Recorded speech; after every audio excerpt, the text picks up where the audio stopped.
بسم الله والحمد لله والصلاة والسلام على سيدنا محمد صلى الله عليه وسلم. أحباب النبي صلى الله عليه وسلم، موضوع التصنع ده موضوع مش كويس أصلا، وموضوع المبالغة إن أنت تبالغ في شيء ده شيء مش مناسب.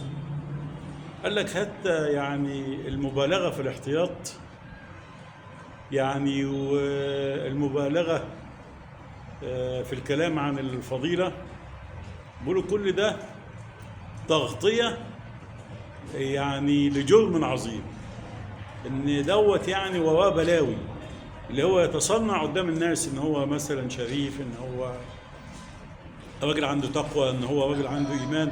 اللي يتصنع هذه الاشياء اعرف ان وراه في بلاوي كبيره جدا. والدليل على ذلك يعني ان بيقول لك من ضمن القصص يعني اللي بتحكي عن الامر ده، ان واحده ست بتعيط وبتبكي، جوزها داخل عليها، بتعيط ليه؟ قالت له انا بتكسف اطلع بابا عشان العصافير على الشجره، فبتكسف ان العصافير تشوفني، فربنا يعني يغضب مني. فالراجل راح جايب الفاس وقطع الشجره، بيروح الشغل كل يوم. فمره رجع بدري لقى واحد نايم معاه، فالمهم بعد اهلها خدوها وهو مشي وساب البلاد وخلاص الموضوع انتهى بالنسبه له. ولكن دخل المدينه كده لقى فيه ضجه وحاجه زي كده. ايه في ايه؟ قالوا ده الملك القصر بتاعه انسرق.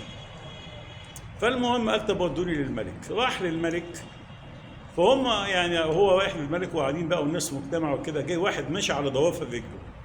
فهو بيقول ايه ده ماشي على ضوافر رجله ليه كده؟ قالوا خايف لا يدوس على نمله يموتها، زي الجماعه اللي قتلوا سيدنا الحسين وبيسالوا عن دم البرغوث، قتل دم البرغوث في الحرم. ده اسمها مبالغه في الاحتياط.